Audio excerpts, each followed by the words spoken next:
Hi friends, ನಮಸ್ಕಾರ ಎಲ್ಲರಿಗೂ. ನಂದನ ಲೋಕ ಯೂಟ್ಯೂಬ್ ಚಾನಲ್ಗೆ ಸ್ವಾಗತ. ಇವತ್ತು ನಾನು ನಿಮಗೆ ತೋರ್ಸಕ್ಕೆ ಬಂದಿರೋ ಒಂದು ಪ್ಲೇಸ್ ಬಂದು ದ ಮೋಸ್ಟ್ ಬ್ಯೂಟಿಫುಲ್ ಟೆಂಪಲ್ ಅಂತ ಹೇಳ್ಬೋದು. ನಮ್ಮ ಬೆಂಗಳೂರಿನ ಮಿನಿ ಗೋಲ್ಡನ್ ಟೆಂಪಲ್ ಇದು. ನೋಡಿ, ಈ ದೇವಾಲಯ ಬಂದು ಬನ್ನರ್ಘಟ್ಟ ಹತ್ರ ಇರೋದು. ಬನ್ನರ್ಘಟ್ಟದಿಂದ 3 ಕಿಲೋಮೀಟ್ರ್ ಆಗುತ್ತೆ. ಕಗ್ಲಿಪುರ ಮೇನ್ ರೋಡಲ್ಲೇ ಸಿಗುತ್ತೆ ನಮಗೆ.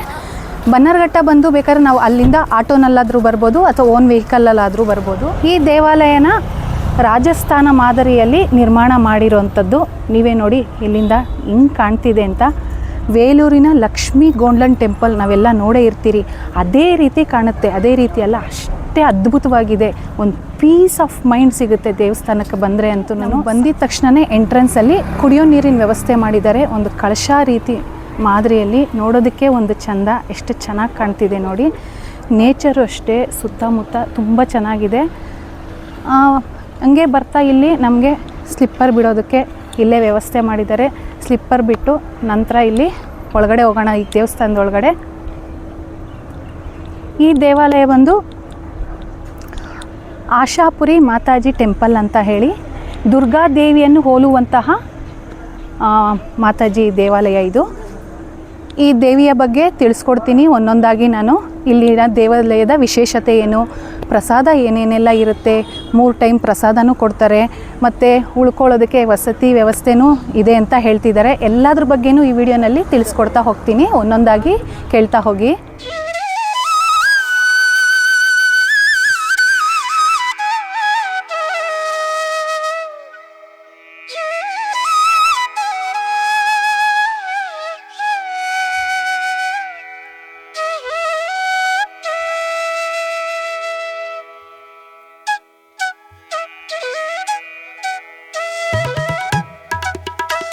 ಪೂಜಾ ಸಾಮಗ್ರಿಗಳು ಏನೇನು ಬೇಕೋ ಎಲ್ಲನೂ ಇಲ್ಲಿ ಸಿಗುತ್ತೆ.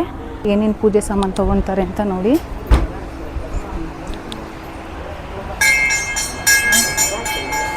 ಕೊಬ್ಬರಿ ಇಟ್ಟಿದ್ದಾರೆ, ಮತ್ತು ಏನು ಬಟ್ಟೆ ಥರದ್ದಿಟ್ಟಿದ್ದಾರೆ, ಎಲ್ಲನೂ ಇಟ್ಟಿದ್ದಾರೆ.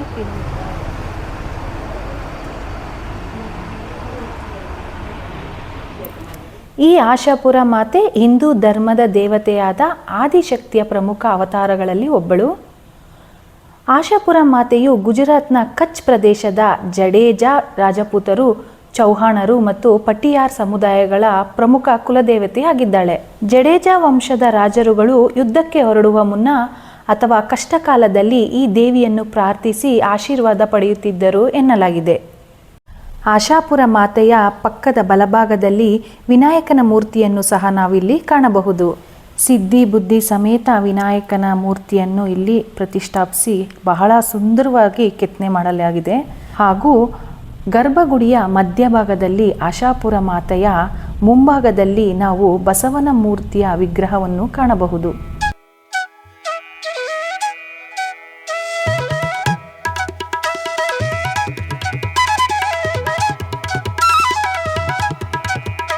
ನಂತರ ತಾಯಿಯ ಎಡಭಾಗದಲ್ಲಿ ಕ್ಷೇತ್ರಪಾಲಕನ ಮೂರ್ತಿಯನ್ನು ಸಹ ನಾವು ಇಲ್ಲಿ ನೋಡಬಹುದು. ಫ್ರೆಂಡ್ಸ್, ಇದೇನಿದು ಪೇಪರ್ ಇಟ್ಕೊಂಡಿದ್ದೀನಿ ಅಂತ ನೋಡ್ತಾ ಇದ್ದೀರಾ? ಈ ದೇವಾಲಯದ ಇದೊಂದು ಪದ್ಧತಿ, ಇದೇನೋ ನಂಬಿಕೆ. ಇದು ಏನು ಗೊತ್ತಾ, ನಮ್ಮ ಮನಸ್ಸಿನಲ್ಲಿ ಏನಾದರೂ ಕೋರಿಕೆ ಕೋರ್ಕೊಂಡ್ರೆ ಅದನ್ನು ಇದರಲ್ಲಿ ಮೆನ್ಷನ್ ಮಾಡಿ ಈ ಬಾಕ್ಸ್ನಲ್ಲಿ ಹಾಕಿದ್ರೆ ಅದು ನೆರವೇರುತ್ತಂತ. ನಾನು ಬರಿತಾ ಇದ್ದೀನಿ, ಅದೇನು ಅಂತ ಹೇಳಲ್ಲ, ಸಾರಿ. ಮನಸ್ಸಿನಲ್ಲಿ ಕೋರ್ಕೊಂಡಿರೋ ಕೋರಿಕೆನ ಈ ಚೀಟಿನಲ್ಲಿ ಬರೆದಿದ್ದೀನಿ. ಇದೇನಾದರೂ ನೆರವೇರಿದ್ರೆ ಪೂಜೆ ಮಾಡಿಸ್ಕೊಂಡು ಹೋಗ್ತೀನಿ ಅಂತ ಅರ್ಕೆ ಮಾಡ್ಕೊಂಡಿದ್ದೀನಿ. ಇವಾಗ ಈ ಬಾಕ್ಸಲ್ಲಿ ಹಾಕ್ತಾಯಿದ್ದೀನಿ.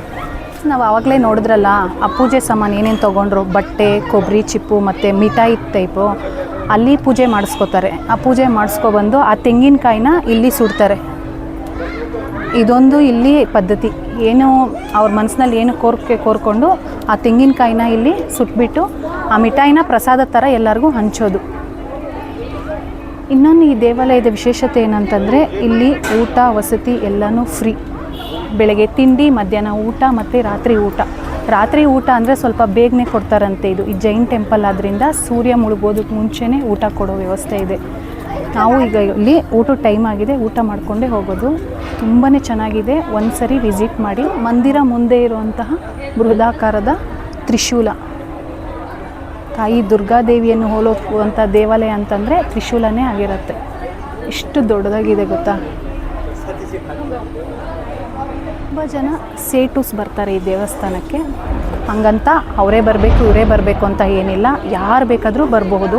ಎಲ್ಲರಿಗೂ ಅವಕಾಶ ಇದೆ, ಯಾರು ಬೇಕಾದ್ರೂ ಬಂದರೂ ದೇವಿ ದರ್ಶನ ಮಾಡಿಕೊಂಡು ಹರಕೆ ಕಟ್ಟಿ ನಮ್ಮ ಮನಸ್ಸಲ್ಲಿರೋದನ್ನೆಲ್ಲ ಕೋರ್ಕೊಂಡು ಹೋಗ್ಬೋದು.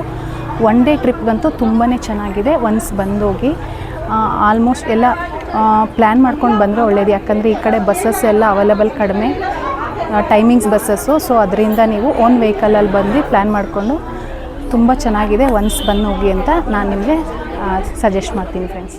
ನೆಕ್ಸ್ಟು ದೇವಸ್ಥಾನ ಎಲ್ಲ ಹೋಗಿ ದೇವರ ದರ್ಶನ ಮಾಡಿ ದೇವ್ರ ಕೈ ಮುಗ್ದು ಊಟದ ಕಡೆ ಬಂದ್ವಿ. ಇಲ್ಲಿ ಊಟ ಅಂತೂ ತುಂಬ ಅಂದರೆ ತುಂಬ ಚೆನ್ನಾಗಿ ಮಾಡಿದರು ಫ್ರೆಂಡ್ಸ್. ನೋಡೋದಕ್ಕಂತೂ ಸಖತ್ತಾಗಿತ್ತು. ನೋಡೋದಕ್ಕಷ್ಟೇ ಅಲ್ಲ, ತಿನ್ನೋದಕ್ಕಂತೂ ಆಸಮಾಗಿತ್ತು. ದೇವಿಗೂ ಅಷ್ಟೇ ಇಲ್ಲಿ ನಮಗೇನು ಊಟ ಕೊಡ್ತಾರೋ ಅದನ್ನೇ ನೈವೇದ್ಯವಾಗಿ ಇಡೋದು. ನಂಗೆ ಬಹಳ ಖುಷಿ ಆಯಿತು. ಯಾಕಂದರೆ ದೇವ್ರಿಗೆ ನೈವೇದ್ಯ ಬೇರೆ ಮಾಡಿರ್ತಾರೆ, ಜನಗಳಿಗೆ ಪ್ರಸಾದ ಅಂತ ಬೇರೆಯೇ ಕೊಡ್ತಾರೆ. ಇಲ್ಲ ಆಗಲ್ಲ, ಜನಗಳಿಗೆ ಏನು ಊಟ ಮಾಡಿರ್ತಾರೋ ಅದನ್ನೇ ದೇವಿಗೂ ನೈವೇದ್ಯ ಅಂತ ಇಡ್ತಾರೆ. ಸ್ವೀಟು, ಖಾರ ಮತ್ತು ಲಡ್ಡು, ಚಪಾತಿ, ರೋಟಿ, ಬೆಂಡೆಕಾಯಿ ಪಲ್ಯ, ಅನ್ನ, ಸಾಂಬಾರು ಎಲ್ಲ ರೀತಿ ಕೊಟ್ಟರು. ತುಂಬಾ ಚೆನ್ನಾಗಿತ್ತು. ನನಗಂತೂ ತುಂಬಾ ಇಷ್ಟ ಆಯಿತು ಅಂತಲೇ ಹೇಳ್ತೀನಿ.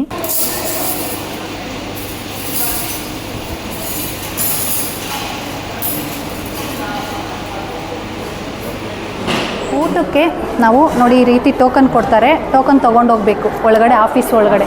ಮತ್ತು ಪಾರಿವಾಳಗಳಿದ್ದಾವಲ್ಲ, ಪಾರಿವಾಳಗಳಿಗೆ ನಾವೇನಾದರೂ ಆಹಾರ ಏನಾದರೂ ಕೊಡೋದಿದ್ರೆ ಇಲ್ಲಿ ಅಮೌಂಟ್ ಕೊಡ್ಬೋದು. 100, 200 ನಮ್ಮ ಕೈಯಲ್ಲಿ ಎಷ್ಟಾದರೆ ಅಷ್ಟು ಅಲ್ಲಿ ಕೊಟ್ಬಿಟ್ಟು ಹೋದರೆ ಅವ್ರು ಪಾರಿವಾಳಗಳಿಗೆ ಊಟ ಹಾಕ್ತೀವಿ ಅಂತ ಹೇಳಿದ್ರು. ಹಿಂದಿಯಲ್ಲಿ ಹೇಳಿದ್ರು, ನಂಗೆ ಸ್ವಲ್ಪ ಅರ್ಥ ಆಯಿತು, ಅರ್ಥ ಮಾಡಿಕೊಂಡೆ. ಊಟದ ಹಾಲ್ ನೋಡಿ ಎಷ್ಟು ನೀಟಾಗಿದೆ. ಊಟ ಅಷ್ಟೇ ಎಷ್ಟು ಚೆನ್ನಾಗಿ ಕೊಡ್ತಿದ್ದಾರೆ ಗೊತ್ತಾ, ವೆರೈಟೀಸು.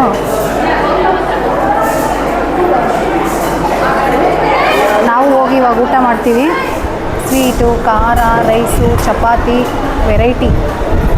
ಫ್ರೆಂಡ್ಸ್, ಬೆಳಗ್ಗೆ 8:30 10 ಗಂಟೆಗೆ ಟಿಫನ್ ಇರುತ್ತೆ. 11:30 1:30 ತನಕ ಊಟ. 3:30 4 ಗಂಟೆವರೆಗೂ ಟೀ, ಚಾಯ್ ಕೊಡ್ತಾರೆ. ಮತ್ತು 5 ಗಂಟೆಗೆ ಸಂಜೆ ಊಟ.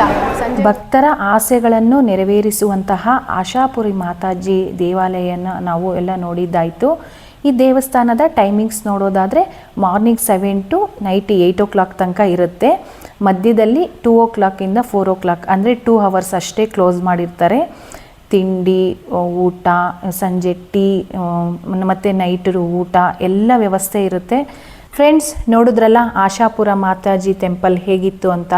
ತುಂಬಾ ಚೆನ್ನಾಗಿದೆ. ಒಂದು ಸರಿ ಹೋಗ್ಬಿಟ್ಟು ಬಂದು ದೇವಸ್ಥಾನ ಹೇಗಿತ್ತು ಅಂತ ನನಗೂ ಸಮೇತ ಕಮೆಂಟಲ್ಲಿ ತಿಳಿಸಿ ಅಂತ ಹೇಳ್ತಾ, ವಿಡಿಯೋ ಇಷ್ಟ ಆದರೆ ಲೈಕ್ ಮಾಡಿ, ಫ್ರೆಂಡ್ಸ್ ಆ್ಯಂಡ್ ಫ್ಯಾಮಿಲಿಗೆ ಶೇರ್ ಮಾಡಿ. ನೀವು ಹೋಗಿ ಬಂದಿದ್ದು ಹೇಗನ್ನಿಸ್ತು ಅಂತ ನನಗೆ ತಿಳಿಸಿ ಅಂತ ಹೇಳ್ತಾ, ವಿಡಿಯೋ ನೋಡಿದ್ದಕ್ಕೆ ಧನ್ಯವಾದಗಳು ಫ್ರೆಂಡ್ಸ್.